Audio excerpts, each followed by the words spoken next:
नमस्कार, yes news महाराष्ट्रमध्ये आपल्या सर्वांचे स्वागत। संभाजी महाराज की जय। भारतीय जनता महासंघाचा जय। भारतीय जनता महासंघाचा जय।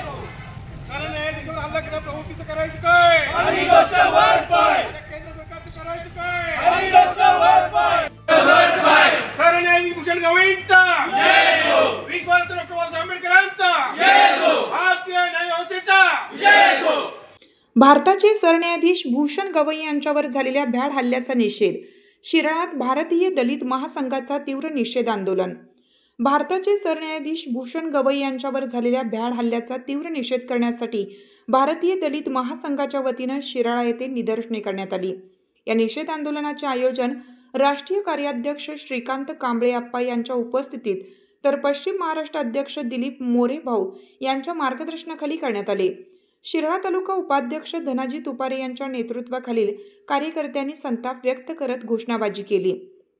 न्याय व्यवस्थेचा मान राखण्यासाठी आणि संविधानिक मूल्यांवर झालेल्या या हल्ल्याचा निषेध म्हणून तहसीलदार शिराळा यांना निवेदन सादर करण्यात आलं।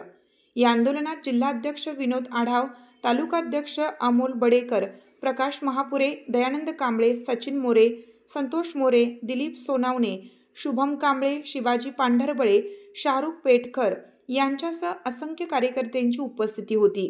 आंदोलनादरम्यान भारतीय दलित महासंघाच्या कार्यकर्त्यांनी न्याय संस्थेवरील हल्ल्याचा तीव्र शब्दात निषेध नोंदवला व दोषींवर कठोर कारवाई करण्याची मागणी केली। अशा व्यक्तीवरती एका वकिला थ्रू त्या ठिकाणी बूट फेकून त्यांचा अपमान करण्याचा प्रयत्न करण्यात आला आहे।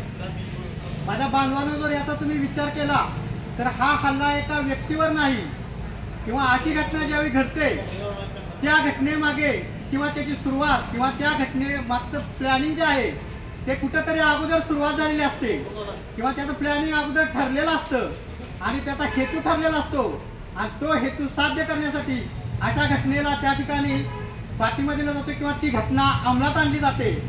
तुम्ही जर बघायला गेला तर त्या ठिकाणी तो हल्ला व्यक्तीवर नसून तो संविधानावरती केलेला हल्ला आहे। जे गोरगरीब दीनदलित जी लोक आहेत त्यांच्या हक्कावरती गदा आणणारा हा हल्ला आहे त्या ठिकाणी आणि ह्या हल्ल्याचा भारतीय दलित महासंघातर्फे आम्ही सर्वप्रथम या ठिकाणी निषेध करतो। आज या ठिकाणी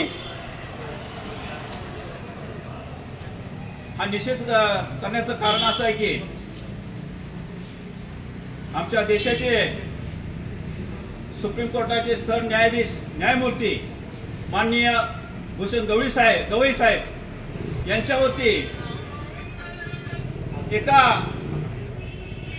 कुत्र्याने ज्याची किंमत झिरो होती आज एक लक्षात घ्या, ह्या मनोवादी प्रवृत्तीच्या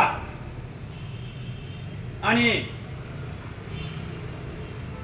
मनोवृत्तीच्या ही प्रवृत्ती ही न्याय व्यवस्था जी आहे ही मनोवादी व्यवस्था जी आहे ह्या व्यवस्थेचा बाईक असलेला हा राकेश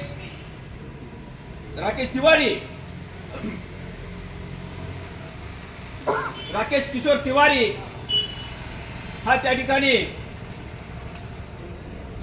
आमच्या सरन्यायाधीश गवई साहेबांच्या वती बूट फेकण्याचा प्रयत्न करतो। हे केवढं मोठं धाडस आहे एक लक्षात घ्या। एखादी व्यक्ती जर ह्या पद्धतीचं धाडस करू शकते तर त्याच्या मागे फार मोठं षडयंत्र आहे, लक्षात घ्या। हे मनोवादी सरकार आम्हाला धावण्याचा प्रयत्न करत आहे। अरे तुम्हाला समजायला पाहिजे, ह्या भारताला स्वातंत्र्य मिळालं पण खऱ्या अर्थानं जर ह्या भारताला स्वातंत्र्य जर कोणी दिलं असेल, ह्या लोकशाहीला किंवा माणसाला माणूस म्हणून जगण्याचा जर अधिकार कोणी दिला असेल तर फक्त विश्वरत्न डॉक्टर बाबासाहेब आंबेडकरांनी दिला। आणि तुम्ही त्यांच्या टीका करता, त्यांच्याविषयी तुम्ही असे षडयंत्र करता। कदापि हे आंबेडकरी चळवळ आणि हा भीम सैनिक सहन करणार नाही, लक्षात घ्या। आम्ही रस्त्यावर उतरल्याशिवाय राहणार नाही, लक्षात घ्या। आमचा इतिहास पडताळून बघा, 500 महाराजांनी 28,000 कापले, आम्ही त्याच रक्ताची अवलाद आहे, लक्षात ठेवा। सिद्धनाथ महाराजचे अवलाद आहे आम्ही, त्यांचं रक्त आमच्यामध्ये सळतं ते लक्षात ठेवा। आम्ही शांत बसणारे नाही। आज आम्ही हा निषेध यासाठी दर्शवतोय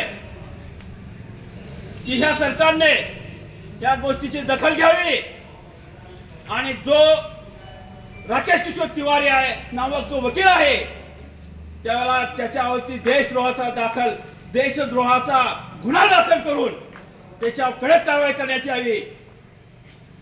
आम्ही तर म्हणतो त्याला फाशी द्यावी, काही हरकत नाही, कारण इतकं मोठं धाडस करणारा माणसाची गैरकरी केली जाऊ नये। आज तळागाळातला माणूस आज कसा सुरक्षित राहील? आज आम्हाला या ठिकाणी अनेक गोष्टींना सामोरं जावं लागलंच आहे, पण जर एवढं मोठं धाडस जर कोणी करत असेल तर त्यासाठी आमचा प्रत्येक भीम सैनिक संपूर्ण देशभर रस्त्यावर उतरल्याशिवाय राहणार नाही, लक्षात घ्या। हा निर्णय झालाच पाहिजे आणि ही आमची प्रामुख्याने मागणी आहे। हाक तुमची साथ आमची। यस न्यूज महाराष्ट्र चॅनलला लाईक करा व सबस्क्राईब करायला विसरू नका।